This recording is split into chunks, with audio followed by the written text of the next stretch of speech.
Hi guys, welcome to the Board Sailor. I'm your host Avi, and before I dive into today's topic, I just had a quick question. Do you like watching movies in theaters, or given the option, would you completely skip going to movies at movie theaters and watch it from the comfort of your house? So in today's video, I wanted to talk about this dispute or argument that's been happening between movie theaters such as AMC and production companies like Universal Studios.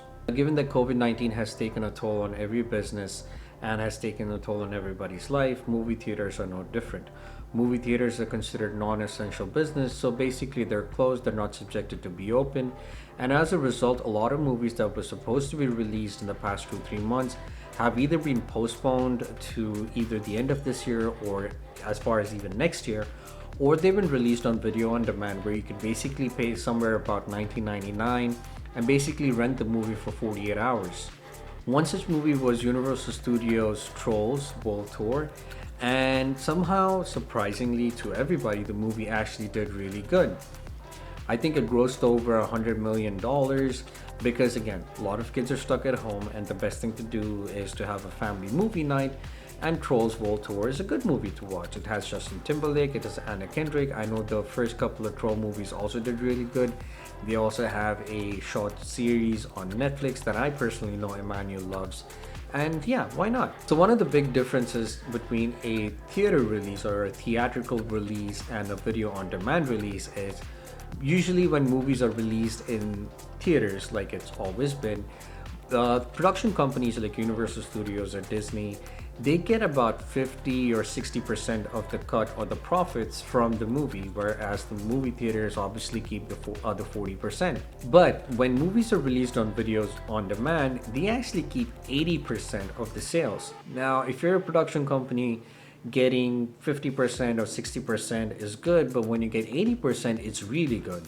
So Universal Studios basically made a statement where they said that they would consider directly releasing movies to video on demand services, also releasing movies in theaters at the same time. This kind of did not sit well with movie theater companies, especially AMC, and AMC replied back saying that if this is the step that production companies like Universal Studios is deciding to take, then they would not screen any of the movies from these particular production companies. And I don't think that's a good move to do. I mean, this would have worked probably 10 years ago when video on demand services were not available or were not in huge demand to begin with.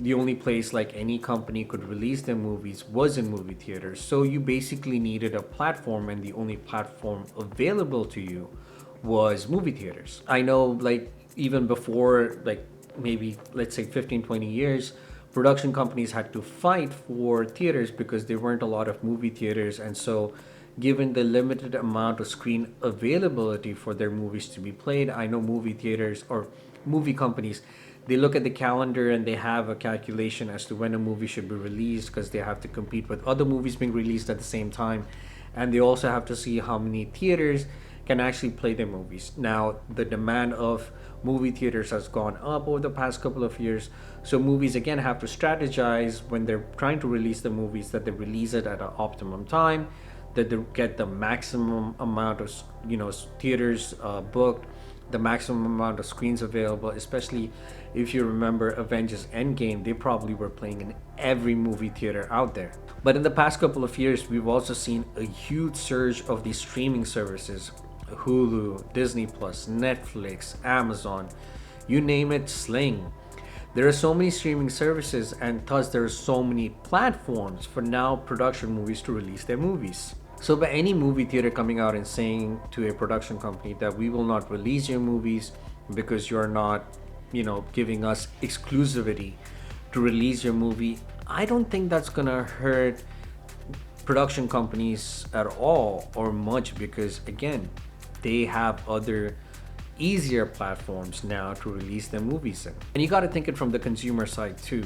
Yes, there is a certain element of euphoria when you go to a movie theater.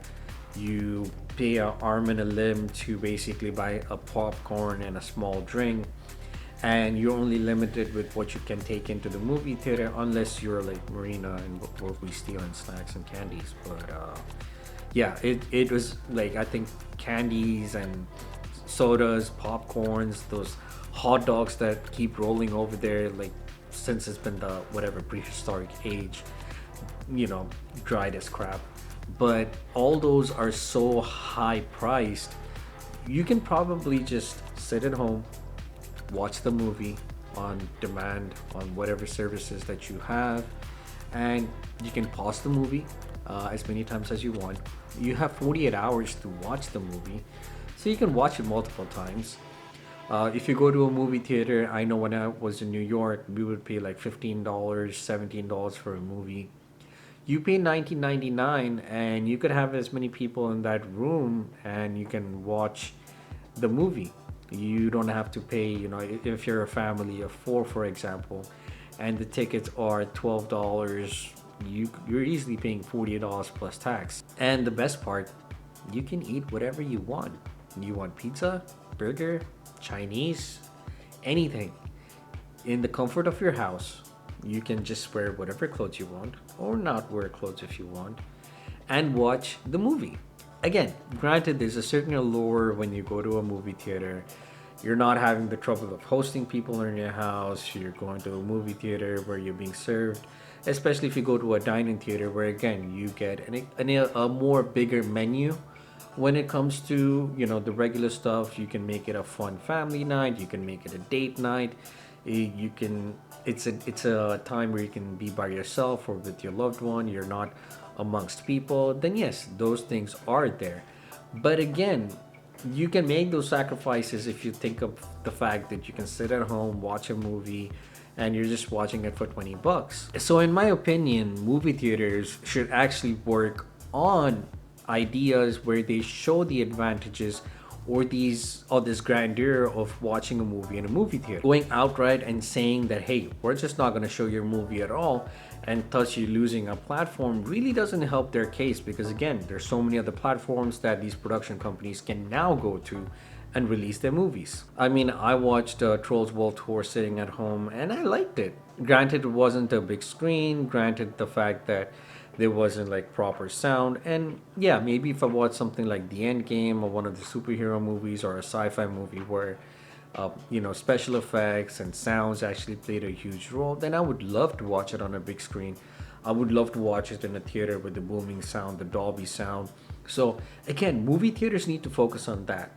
Movie theaters, you need to use that as leverage towards the consumers, towards production companies, and say that, hey, this is what you're gonna miss out on because this is what we offer in a movie theater. I mean, given the recent surge of video on demand services, I think movie theaters and production companies need to in a way tweak their business model and plan how they do business, given how technology and how all these streaming services are becoming so popular. So that's it for today's video, guys. Leave a like, comment, subscribe. Let me know, would you guys prefer actually going to a movie theater and watching a movie, or if the option is provided to you where you could watch the movie on the day it's supposed to be released at the comfort of your house on a video on demand services of your choice, is that the route you would go? Now, one thing I forgot to mention was that the way it would normally work with these movies were, once a movie was released in a theater, it would basically go on the video on demand services after 90 days. And when the statement was made by Universal Studios, they were trying to bypass that part. Basically, they wanted to release